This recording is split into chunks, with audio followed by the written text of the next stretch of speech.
हमारी कहानी को शुरू करने से पहले अगर आपको हमारी स्टोरी अच्छी लगे तो कृपया हमारे channel story time to dot को सब्सक्राइब करें। हम हर बार आपकी पसंद के हिसाब से नई और डरावनी कहानियां लाते हैं।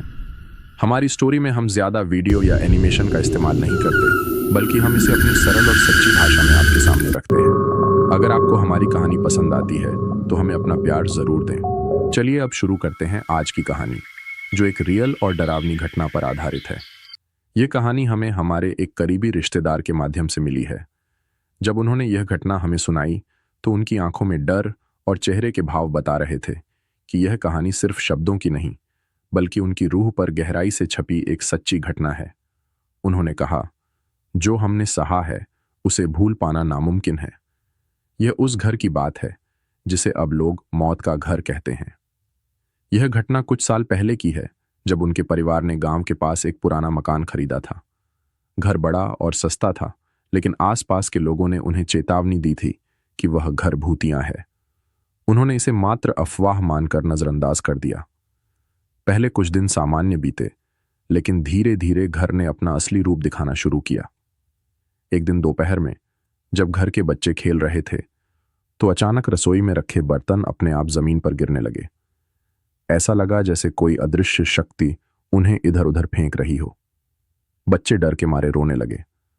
परिवार ने सोचा कि शायद हवा का असर होगा, लेकिन यह सिलसिला यहीं नहीं रुका। रात को दीवारों पर हल्की हल्की खुरचन जैसी आवाजें आने लगीं। एक रात उन्होंने देखा कि दीवार पर खून जैसे किसी तरल पदार्थ से लिखा था, यहां से चले जाओ। यह नजारा इतना डरावना था कि घर के सदस्यों के रोंगटे खड़े हो गए। इसके बाद घर का माहौल और भी अजीब होने लगा। रात को किसी के रोने और चीखने की आवाजें सुनाई देती। ऐसा लगता जैसे कोई साया परिवार के चारों ओर मंडरा रहा हो। धीरे धीरे घर के एक सदस्य की तबीयत खराब होने लगी। डॉक्टर ने जांच की, लेकिन मेडिकल रिपोर्ट्स नॉर्मल थीं। इसके बावजूद वह व्यक्ति दिन ब दिन कमजोर होता जा रहा था। घर वालों को अब गांव वालों की चेतावनी याद आई। उन्होंने बताया था कि इस घर में पहले एक पूरा परिवार रहता था, जो रहस्यमय तरीके से मारा गया था। उनकी आत्माएं अब भी यहां भटक रही थीं। एक रात तो घर वालों की जिंदगी की सबसे खौफनाक रात बन गई। आधी रात को घर के एक कमरे से जोर जोर से दरवाजा पीटने की आवाजें आने लगीं। जब दरवाजा खोला गया तो कमरे में काले साए जैसे आकृतियां घूम रही थीं, और फिर उन आकृतियों में से एक ने सीधे घर के बीमार सदस्य के शरीर पर कब्जा कर लिया। उस व्यक्ति की आवाज बदल गई और वह चिल्लाने लगा, मैं तुम्हें छोड़ूंगा नहीं, यह मेरा घर है। डर से कांपते परिवार ने अगले ही दिन एक पंडित को बुलाया। पंडित ने जब घर में कदम रखा तो उन्होंने कहा, यहां बहुत भारी नकारात्मक ऊर्जा है। यह आत्मा सिर्फ एक भूत नहीं है, बल्कि एक शक्तिशाली दुष्ट शक्ति है। इसे पूरी तरह खत्म करना आसान नहीं होगा। पंडित ने अनुष्ठान शुरू किया। मंत्रों के साथ पवित्र जल का छिड़काव करते हुए वह उस आत्मा से संवाद करने की कोशिश करने लगे। तभी वह आत्मा, जो बीमार व्यक्ति के शरीर पर कब्जा कर चुकी थी, अचानक पंडित पर चिल्लाई, तुम मुझे यहां से नहीं हटा सकते। ये घर मेरा है और यह परिवार अब मेरी गिरफ्त में है।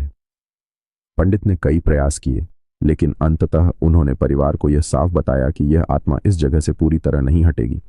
उन्होंने कहा, मैं इस आत्मा को फिलहाल कमजोर कर सकता हूं और इसे इस परिवार से दूर कर सकता हूं, लेकिन यह घर हमेशा शापित रहेगा। अगर तुम अपनी जान बचाना चाहते हो तो इसे तुरंत छोड़ दो। पंडित के अनुष्ठान के बाद परिवार के बीमार सदस्य की तबीयत थोड़ी ठीक हुई। परिवार ने उसी दिन घर छोड़ने का निर्णय लिया। उन्होंने घर को बेच दिया और कहीं और बस गए।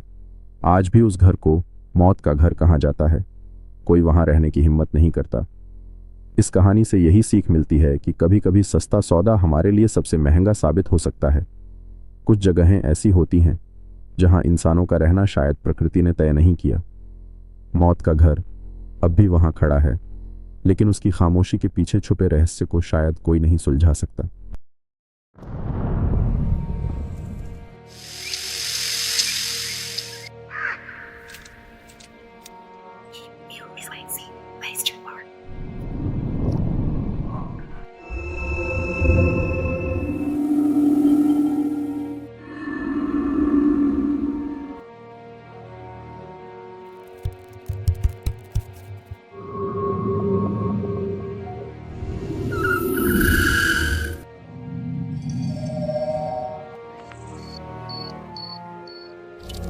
है।